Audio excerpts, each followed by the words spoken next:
मित्रमैत्रिणींनो नमस्कार. मी आधीपासूनच म्हणत आलेली आहे की भाजपमधले सगळेच्या सगळे लोक शेतकऱ्यांचे शत्रू आहेत. भाजप आमदार बबनराव लोणीकर बघा आज काय म्हणले. हा आमदार आज एका कार्यक्रमामध्ये शेतकऱ्याच्या मुलाकडे हात करून असं म्हणतो की तुझ्या बापाला पेरणीसाठी पैसा नरेंद्र मोदींनी दिला. तुझ्या अंगावरचे कपडे आणि चप्पल ही सुद्धा आम्ही दिलेल्या पैशामुळेच आहे. आम्ही जर पैसे दिले नसते तर तुला हे खरेदीच नसतं करता आलं. अक्षरशः या शब्दामध्ये यांनी बोललेलं आहे. म्हणजे थोडक्यात हा माणूस शेतकऱ्यांना भिकारी समजतो आणि सरकारतर्फे जे 6,000 रुपये वर्षाला मिळतात तीच रक्कम म्हणजे शेतकऱ्यांचं एकूण उत्पन्न आहे आणि त्या 6,000 रुपयामुळे शेतकरी आज जगतोय. नाही तर शेतकऱ्याला खायला सुद्धा काही मिळालं नसतं असं याला म्हणायचंय. जो अन्नदाता शेतीमध्ये धान्य पिकवून या पूर्ण देशाला अन्न देण्याचं काम करतोय, तुमचं पोट भरण्याचं काम करतोय, त्याच्यासाठी आमदार लोक अशी भाषा वापरतात हे बघा. म्हणजे या आमदाराला इतकी सुद्धा अक्कल नाही आहे की शेतकऱ्यांसाठीच्या या ज्या काही योजना आहेत या नरेंद्र मोदी काय आपल्या खिशातून नाही देत, किंवा बबनराव लोणीकर तुम्ही पण आपल्या खिशातून नाही देत. हा जो काही सरकारकडे पैसा येतो ना, हा पैसा लोकांनी भरलेल्या टॅक्समुळे येतो. आणि लोकांनी भरलेला टॅक्स म्हणजे हा पेन सुद्धा जर तुम्ही घेतला ना तर ह्याचातही मी टॅक्स भरलेला आहे, तुम्ही सुद्धा टॅक्स भरता. प्रत्येक शेतकरी खतावर टॅक्स भरतोय आणि या टॅक्सच्या पैशामधून ह्या योजना चालवल्या जातात. नरेंद्र मोदी किंवा बबनराव लोणीकर हे स्वतःच्या खिशामधून हे पैसे देत नाहीत. थोडासा अभ्यास करा आणि देवेंद्र फडणवीसांनी या आमदारांना थोडं शिकवावं. अरे शेतकऱ्यांची किती बेइज्जती करणार आहात तुम्ही. तो कृषी मंत्री माणिकराव कोकाटे मागं म्हणला होता की आम्ही भिकाऱ्याला 1 रुपये देत नाही पण आम्ही शेतकऱ्याला 1 रुपयात पीक विमा देतो. म्हणजे अरे भिकाऱ्यापेक्षाही तुम्ही वाईट समजता शेतकऱ्यांना. आणि थोडक्यात ह्याला असं म्हणायचं आहे की आम्हीच सगळं करतो आहे, मोदी स्वतःच्या खिशातून भरतायत. हे अशा माणसांनी लगेच पायउतार व्हायला पाहिजे. आज मोठा गदारोळ उठायला पाहिजे. मी तर म्हणते तुमच्यापैकी प्रत्येकाने याच्या विरोधात बोला. तुम्ही शेतकरी असाल शेतकरी नसाल तरी बोला. हे इतके निर्लज्ज आमदार यांनी बसवलेले आहेत वरती, यांना लगेच पायउतार करायला लावा. हे असं जर का काँग्रेसच्या काळामध्ये झालं असतं ना तर भाजपने मोठं रान उठवलं असतं. हे तुम्हाला माहिती असेल की आर पाटील जेव्हा गृहमंत्री होते त्यांनी एक ते वाक्य काय म्हटलं होतं की बडे बडे देशों में छोटी छोटी घटनाएं होती है. एवढ्या वाक्यावरून त्या माणसाला राजीनामा द्यायला लावला होता. इतका प्रामाणिक माणूस. ते विलासराव देशमुख फक्त रितेश देशमुखला ते बॉम्बस्फोटच्या ठिकाणी घेऊन गेले होते आणि ते कुठला एक डायरेक्टर त्याला घेऊन गेले होते म्हणून त्यांना सुद्धा राजीनामा द्यायला लावला होता. कपडे बदलले म्हणून चाकूरकरांना राजीनामा द्यायला लावला होता. आणि हे लोक रोज शेतकऱ्यांबद्दल काहीतरी बोलतात, गोरगरिबांबद्दल काहीतरी बोलतात, मुसलमानांबद्दल काहीतरी बोलतात, दलितांबद्दल काहीतरी बोलतात आणि यांना मोठे मोठे पदं मिळतात. आता बघा नक्कीच यांचं प्रमोशन होणार आहे आणि प्रमोशन मिळण्यासाठीच लोणीकरांनी हे केलंय. एक तर खूप आधीच ते भाजपमध्ये जाऊन बसलेले आहेत आणि यांचे मी तुम्हाला कांडे सांगणार आहे. यांच्या बातम्या तुम्हाला डिस्क्रिप्शनमध्ये लिंक मिळेल. यांनी खोटी डिग्री दाखवलेली आहे. एकदा ॲफिडेव्हिट करून 2014ला सांगितलं की मी 5वी पास आहे आणि त्याच्या आधी 2004ला ॲफिडेव्हिटमध्ये सांगितलं होतं की BA फर्स्ट इयर पास आहे. म्हणजे 2004ला BA फर्स्ट इयर पास झाले होते पण नंतर 5वी पास आहे म्हणून सांगितलं आणि त्याच्यावर खूप मोठ्या बातम्या गदारोळ उठला होता. म्हणजे हे स्वतः खोट्या डिग्र्या दाखवतात. हे 5वी पण शिकलेले नसतील मी तुम्हाला सांगतो. यांच्या बोलण्यावरून तर वाटत नाही, कारण पहिली शिकलेला माणूस सुद्धा असं बोलत नाही. अरे इतकी असंवेदनशीलता. हेच लोक शिवाजी महाराजांचं नाव घेतात. हे फडणवीस हे मोदी शिवाजी महाराजांचं नाव घेतात. शिवाजी महाराज असते ना हे अशा प्रकारच्या आमदाराला तर आत्ताच्या आत्ता तुरुंगात पाठवलं असतं आणि माफी मागायला लावली असती सबंध शेतकऱ्यांची. पण शेतकरी आज हवाल दिलाय आणि हे शेतकऱ्यांसाठी केलं म्हणून म्हणतात ना. काय केलंय हो?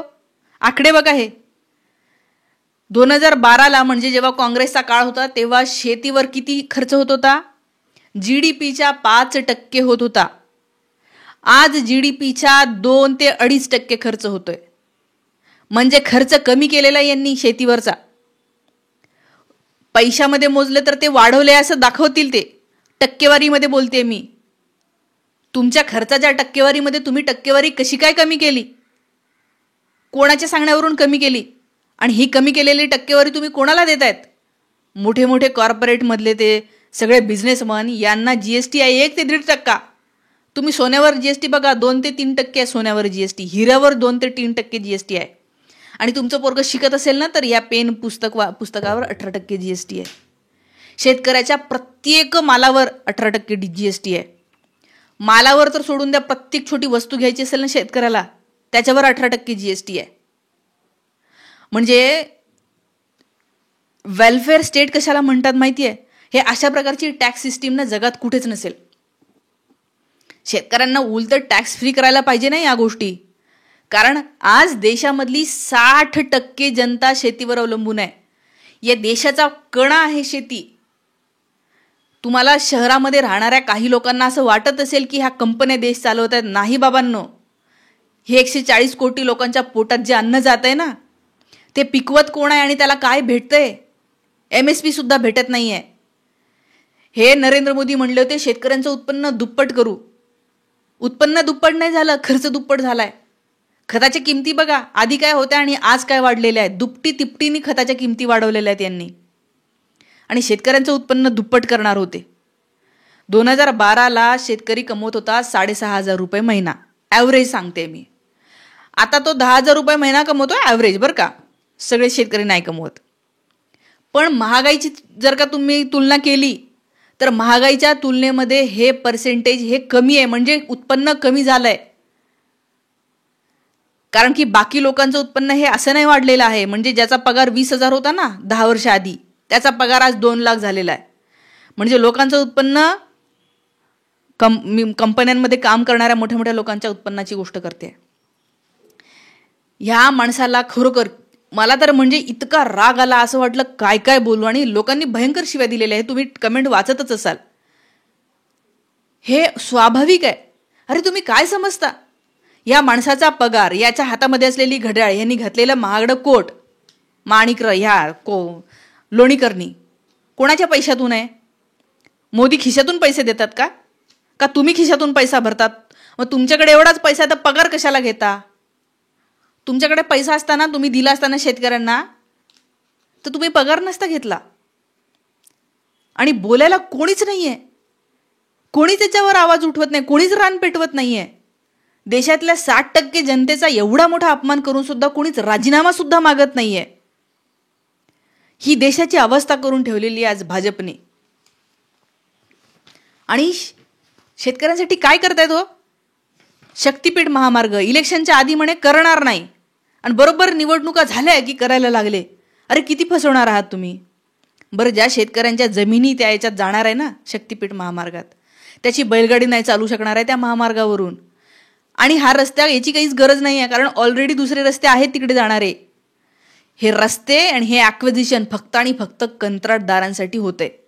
मोठ्या मोठ्या कंत्राटदारांना पैसे मिळणार, ते पैसे भाजपला हे डोनेट करणार, तटपुंजे याच्यावर काहीतरी ते रस्ते बनवणार. फायदा कोणाचा आहे? कुठल्या उद्योगधंद्यांना फायदा होण्यासाठी तुम्ही करता आहात? त्याच्यापेक्षा शहरं डेव्हलप करा. पण ते नाही. ह्या बातम्या बघा, ह्या माणसाने शेतकऱ्याची जमीन लाटलेली आहे. बबनराव लोणीकरने शेतकऱ्याच्या जमिनीवर डल्ला मारलेला आहे. शेतकऱ्यांनी याच्या विरोधामध्ये कोर्टात सुद्धा तक्रार दाखल केली होती. शेतकरी कोर्टात गेलेले, हे बघा ही बातमी तुम्हाला मी दाखवते.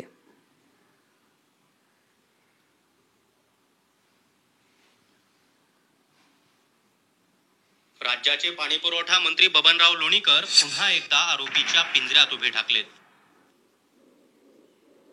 जालना जिल्ह्यातील परतूर तालुक्यातल्या लोणी गावच्या शिवारातील 50 एकर जमीन हडप केल्याचा आरोप शेतकऱ्यांनी त्यांच्यावर केलाय. हे शेतकरी. एवढंच नाही तर ही जमीन आपल्या आणि कुटुंबियांच्या नावावर केल्याचा दावा करत शेतकऱ्यांनी औरंगाबाद खंडपीठात याचिका दाखल केली आहे. हा बबनराव लोणीकर परत एकदा फर्जी डिग्री. सईद अन्सारी